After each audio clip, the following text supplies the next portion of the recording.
Welcome to the SaaS AdLab podcast, where we're being shared the stories of SaaS founders, entrepreneurs, and CEOs. My name is Luis. I'm the founder of Fantôm agency, a digital marketing agency specialized in scaling SaaS companies. And today I have the pleasure of interviewing Steven. He is the co-founder over at DeepHire. First of all, thank you so much for being on here today. It's a pleasure having you. I know people like yourself, busy entrepreneurs, always on the go doing something. So I appreciate the time that you're taking out for this. So first of all, why don't you tell us a little bit more, about yourself, what you've been doing, and really where the idea for DeepHire came from? Yeah, absolutely. So, my name is Stephen Gates. My co-founder is Russell Ratcliffe. We both met, year one of university, which was 4, 5, or 6 years ago. Kind of blends together by now, but we were both pretty entrepreneurial even during university. So one thing that we always did. Have you heard of hackathons? Yeah, yeah. Yeah, so hackathons, coding competition, 24 hours. We went to a lot that had, 100 to, I think the biggest we went to had 1,000 people, Mhm. maybe.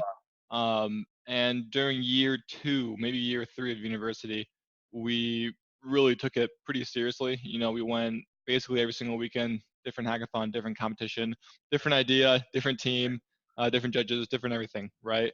I think the only weekends we didn't go, or at least that I didn't go, was maybe during finals. So we did that for about a year and a half straight. And the more you do something, the better you get at it. So we started winning some more, significantly more as a consequence. Towards the tail end of that, kind of gearing up for graduation as well, we started looking for, like every hackathoner wants to work for some of the big five tech companies, right? Apple, Facebook, Google, whatever. So we started putting out applications. I put out over 200 applications. Russell did, I think, like 300, all in the Silicon Valley type of area, because that's where we thought we wanted to be. Uh-huh. And from all that, I got rejected from every single one, and I heard back from a human, I think, 3 times, and I got 50 rejection letters. Uh-huh. And then Russell's story is the same. So Right. we were both just rejected over and over again from every single one. Hmm. Um, which to me, that's when we started thinking like, all right, well, what the hell, you know? How come these kids that I know from Stanford and stuff, all these nice big brand name schools, they're getting these applications, so they're getting coding Yeah. assessments, they're going through, and that's fine. But we're not. But we've beaten these type of people before, so it's Totally. always not a question of technical ability. Hmm. And that's when we started thinking, all right, this is the final hackathon. It's going to be in Michigan. It was one of the hackathons that started it all. Hmm. It's the first one I went to, so it was kind of fun, kind of special. And we're like, you know what? Let's build a hack that we think we can use, that we think that companies should use, and whatever, something to solve this problem. Right. Because we thought if only they could see us, and if only I could know more about their culture as well. Very cool. Um, then that could be something. So final hackathon. Shout out to 1517 Fund. They were one of the sponsors there. I remember meeting them and texting them throughout the event, trying to get feedback on the idea that we were working on.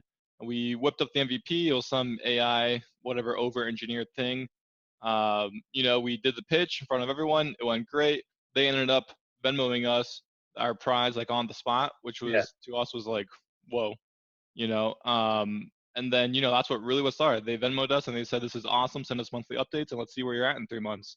That's awesome. And I think the prize was something like $5,000, Mhm. which sounds very very small now that we're running a business and stuff.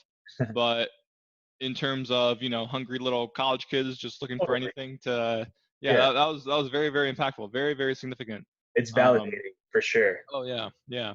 So we took that, then we went back home to Akron. Our Venmo accounts had a little bit more money in it, and we were like, all right, this was interesting. Should we actually make a company out of this? So we started talking. Turns out there's an incubator in Akron that we'd been talking to for a little bit. They took an interest. They invested some pre-seed money in that same idea. Mhm. Um, and then, fast forward about a year, we scrunched up a few pilots. Nothing was really happening. We had some team issues, whatever. But during the pilot, we built out this whole big system. The pilot actually only liked one little specific part of it, which Mhm. was this one-way video interviewing idea. This idea that they can send out a list of questions out to a candidate. Candidate just has to click a button, answer each question on video. Those videos get sent back to the recruiter. Mhm. So that's the part they were pretty interested in. So that's the part we were like, all right, this is our 20%, scrap the other 80%. So we literally deleted the other repos, only focused on this 20%, this interviewing video technology. And I think 3 months after that pilot, we got our first customer. Then another 3 months after that, we had 10 customers. And then now we're in the middle of type of reorging. So now around 15, 20 customers. And how long has it been since that? I would say we got serious about the one-way stuff in January. This last year? Yeah, this year. The first customers were in, I think, June. Mhm. Yeah, I think from January to June is really us just, pitching, failing, learning how to sell, learning how to market, just over and again, just trying again and again, getting pooped on over and over and again. Then eventually we got a few customers who actually use the tool. One of the customers now has doubled her business because of it, Nice. which is, Awesome. very, very validating. But yeah, so maybe in the span of 3 months, we got 10 customers. And then in the past 2 months ish, we've been reorging and starting to approach the selling part of it much more scientifically, and that's what we're in the middle of. That's a really, really cool story. To be honest, nobody's ever gone into that depth, or I don't know if there is that kind of depth to their story, but it's really cool to see how you went through that whole experience, being in the hackathons, and then pretty much just wanting to be working with these big companies, seeing like how cutthroat essentially they are at actually like picking their candidates, and you kind of finding out, like it's not necessarily the school or the skills, like there's something else that has to be there, and you kind of like picked out this little issue that is not necessarily knowing who's actually applying or anything like that. So very impersonal in a way. Now, I think you mentioned that it was about a couple months to get your first customer. What was the thing that sort of clicked that, like, if you could go back and realize, like that first customer closed because of what reason? Hmm. Um, I guess our very, very first customer, or the very first customer that I closed as part of this selling process. Honestly, I think they closed just because they liked us and they wanted to see how it could update the tool. And the tool is very rough around the edges. Mm-hmm. It had literally one feature, which is create the interview and send it. Mm-hmm. I guess two features, right? Create the interview and send it. So I think they bought it at some very, very deep discounted price just because they wanted to give us feedback and they're pretty interested in, this could be pretty cool. Mm-hmm. But further, like the first real customer bought it honestly because they actually needed it. They were already trying to finagle their own way of interviewing a candidate and then cutting up the video and then sending it to their client. So we work with third-party recruiters. So that's our main segment: staffing industries, staffing agencies, search agencies, headhunters, etc. And they're very, very highly incentivized to make sure that when they present a candidate, that they're trying to wow their client. Mm-hmm. Because me as a developer, I'm a walking $15,000 check to the headhunters that we work with, Mm-hmm. right? So the recruiter needs a way to show off the candidate, present a little bit differently, show a candidate commercial, and that's what the technology is used for on that side. On staffing agency side, used for screening. But our first real customer was for this presentation use case. Later on, we developed another use case, which was for high volume staffing agencies, solving the problem of how the heck do you interview 50 receptionists and get one of them accepted within 3 days. Right. I mean that's super high volume for one recruiter to handle. So that's where our tool comes into play. Very cool. Very cool. What does the sales process look like to find the customers that you're currently looking for? Yeah, so in the beginning, it was really, we used some of our investment money to buy a big database. We went to something that's basically similar to Zoom Info or something like that, bought a big database. I learned how to do some cold emailing, some cold marketing, and that took, 4 months to actually get the message right and start getting some positive responses. So it was really like we just burned emails. Mm-hmm. We burned emails, we trained on prospects, on leads. And I think it took maybe 2,000 prospects for us to start hitting the groove. Mm-hmm. And we bought a database of 24,000. What was that? That's before closing any sort of client. That was just like Oh yeah. figuring out like how many of the Oh cold yeah. emails did it actually take to close your first one from that? Um, how many cold emails? I've probably sent. Let me do the quick math. So I did, yeah, maybe 10,000 cold emails Uh-huh. in a marketing type of way before we actually started honing in on the message, until we finally got someone to click and bite and said, wow, this is what I've been looking for, and then actually closed them. What Yeah. did it feel like when you're sitting there pretty much like day in and day out trying to figure this thing out, right? Like, Right. what do you do when like you literally sit there for days and you're just not getting any sort of, not even feedback? Like maybe like people are opening emails, that's about it. Like, Right. what do you do to kind of like get over that mental barrier that it's almost, in this case, right? It's really like a numbers game, and the Mm-hmm. more people you reach out to, the more that it will actually eventually come back and at least tell you to go away. And obviously, then it'll actually like turn into a sale or something like that. I mean, yeah, whenever you're in a situation like that, the algorithm I use, the method I use is just, X plus one. I'm at X. What's literally the next step? I don't care how small that next step is, but as long as I'm making progress every single day, eventually that's going to compound and eventually it's going to turn into some sort of success. So in that moment, I was thinking, all right, this sucks. I'm burning emails, I'm burning through prospects, nothing's happening. People are saying unsubscribe and saying stop spamming me and whatever. And I'm like, how do I make this more targeted? How do I, what can I do? So the next step I think I took was I was like, all right, well, let's just call some people. So I called them and say, hey, my name's Steven. You don't know me, but I sent you an email 2 days ago from DeepHire. Did you Mm-hmm. get a chance to look at it? And then I would literally not even try to sell. I'd ask like, okay, so you read the email, then the email is about one-way video interviewing and we do this and you can do this feature and that feature. What do you think about that? And they're like, they either hang up or they say, I don't care, or, not right now, or unsubscribe or whatever. I mean, I think I did maybe 100. No, I think I did 200 cold calls before I started adding some type of method, and I started realizing, oh, people don't care about features; they cared about the benefit. So then Totally. now let's start calling people and asking, hey, what's the main benefit you see out of one of the video interviewing, or what do you care about before you can buy something? And then that's when we started hearing repeat patterns of, um, yeah, it's a right now tight job market. Whatever I can do to stand out from my competition, whatever I can do to get my candidate in front of the client just a little bit faster than my competition, whatever I can do to get to the candidate a little faster than my competition. So those are really the three main areas that we start focusing on as value props of being simple, fast, and unique. So that's like some of the things that you'll throw into the email without even mentioning the product.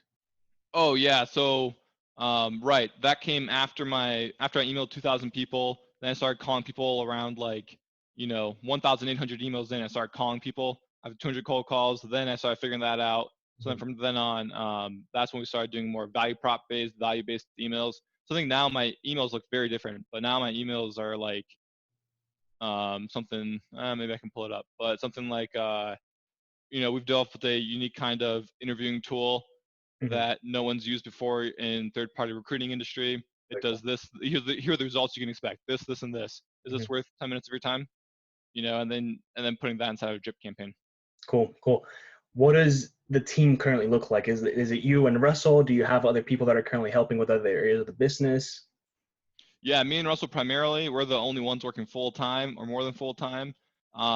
We just brought on a marketing guy to help us out on the more, um, you know, not operational, but on the more executing side of stuff, because now our time is starting to get pretty strapped. Mhm. So we're starting to outsource little bits and parts. And on the developer side, we've worked with plenty of contractors before, but we scale up and down our developers as we need it. But overall, team of two, maybe two and a half, if you count the marketing guy. We've had interns in the past, but Very cool, very cool. What's the next step for DeepHire? Like, what's the number one thing that you're currently focused on? me personally, I'm focused on booking 200 demos by middle of January. Mhm. So for a goal like that, there's a lot of emails, a lot of calling that has to happen, but you got to do it very smart. So what I'm working through literally right now, before the podcast, I was working through, how to segment out our database, who, what niches, what keywords that people seem to click on the most, and how can I draft a new drip campaign to that audience, and how can I project that audience onto, Mhm. our the rest of our database, et cetera.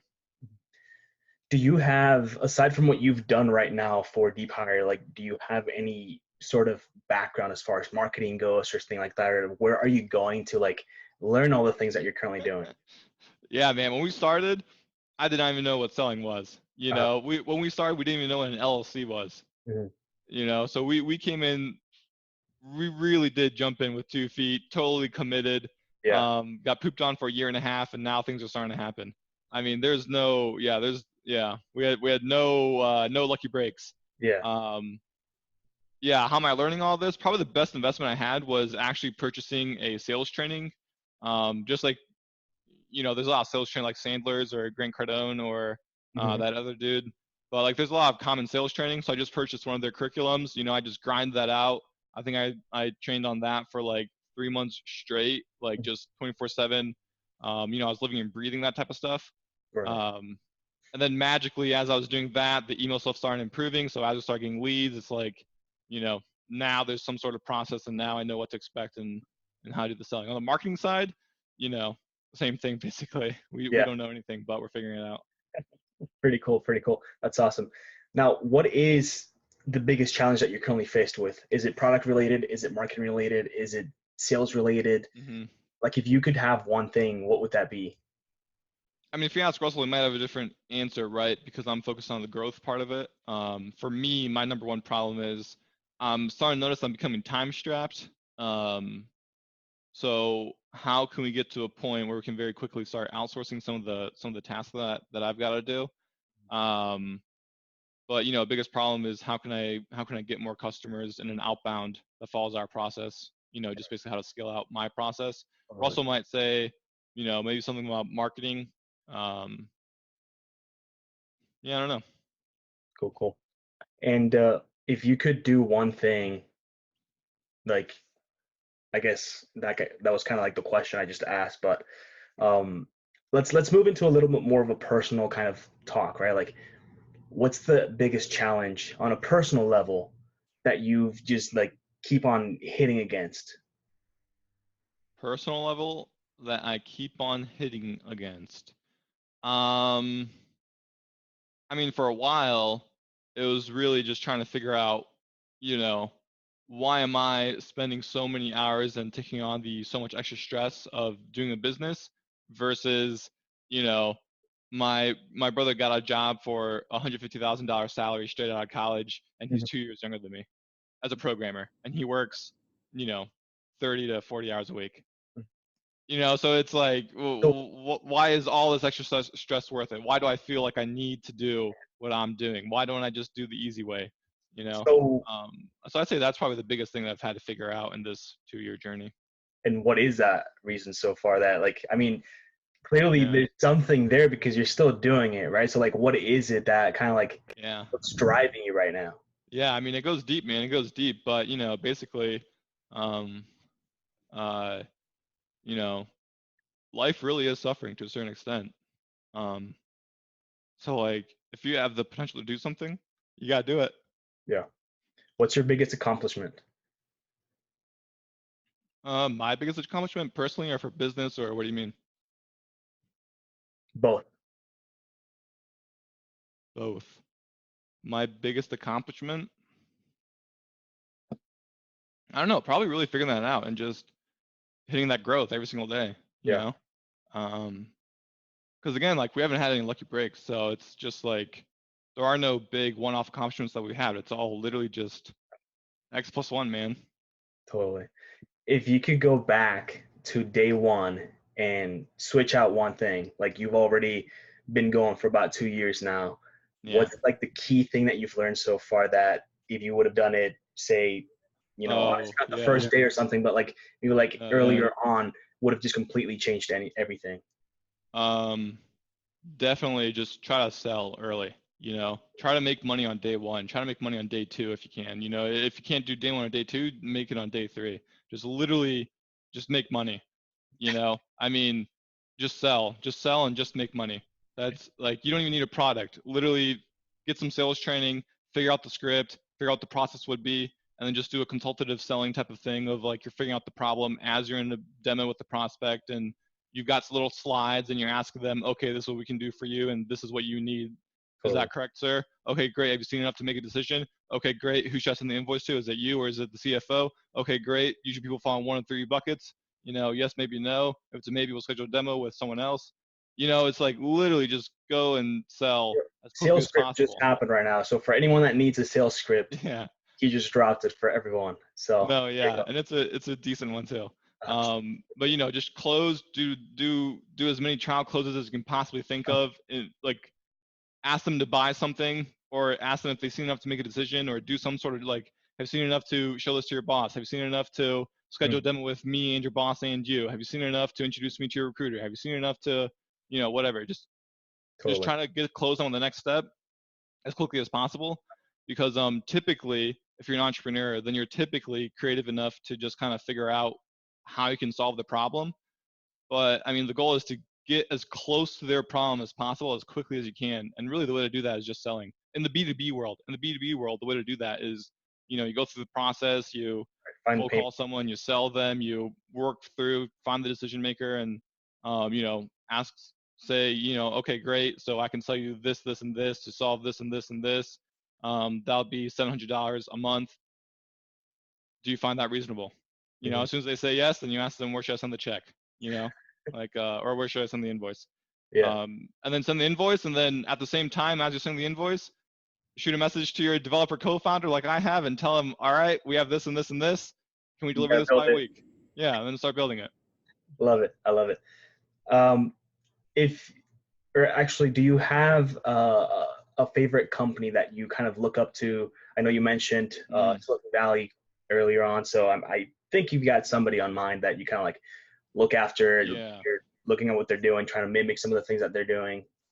I mean, kind of. Overall, I think I haven't found that very beneficial. Same for people. Like, I haven't found it very beneficial to look after people or look after companies mimic anything, just because, again, typically, so I'm a pretty decently creative person, and so I just, at this point, it's just like, put me in a situation and I'm confident I can probably figure it out eventually. Mm. But to give some sort of answer, there's this company in our space called HireVue that they just exited.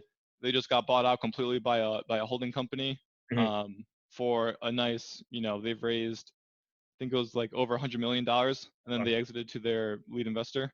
Mhm. So they've had a good exit, and Awesome. same space as us, different type of customer segment, but obviously, they did some stuff right, and they're close enough to us that Yeah. there's some stuff there that we can learn from them. Yeah. Is that the end goal for DeepHire? I mean, the end goal is for us to buy LinkedIn, right? That's the real end goal here. But you know, if someone offered me $10 million right now to buy DeepHire and buy our tech and put us in golden handcuffs, I'd Yeah. take it, and I'd work it off. I'd do an earn out for a year or something, and then There you go. move on and make another one with your huge cash investment, with this cash infusion you just got. Like, it gets so Totally. much easier once you get a big spike in the beginning. Right. 100%. Do you have a favorite book? Favorite book? Yeah. Well, yeah. There's a lot of really, really good books, man. Um, I don't really have a good favorite business book because, again, it's kind of, I think if you're creative and you're an entrepreneur, then you really should just kind of live it and learn for yourself, Hmm. because that really is the fastest way. But favorite overall book, I've been reading this one called Gulag Archipelago. Have you heard of it? I've not. Very, very, very, very, very intense book. Okay. Very intense, very good. You might want to check it out. But it's pretty decently complex. So Gulag Archipelago, I've been liking a lot recently. In the beginning, I actually really liked this book. It was by, who's the dude that was friends with Dale Carnegie? Dale Carnegie did the How to Win Friends and Influence People, but his friend was someone else, and it was like, oh, How I Raised Myself from Failure to Success in Selling. Hmm. Okay. Really old timey, kind of a cheesy book. Yeah. Um, Pretty short. Honestly, that might be the only book that's worth reading when you're very first starting how to sell, Uh-huh. and then just go from there. Just go Yeah, from that one. Cool. yeah. Cool. Awesome. And last question here. Do you have any questions for me, Steven? Yeah, man. How do you see that this podcast fits into your inbound gen flywheel? It's good. It's still working on that like tipping point essentially. I think eventually like getting a lot of bigger people on the podcast has definitely helped. Just essentially a compound that effect of, Mm-hmm. influence and whatever. But I've gotten a couple of people that are interested. I'm starting to get the first people that are actually reaching out to me to be on the podcast, which is pretty cool to see. And that pretty much leads into what could be a potential prospect for myself, which is always a fun feeling. But overall, Mhm. it's been, I mean, it's fun. It's fun learning. It's fun learning like the pain points of the people.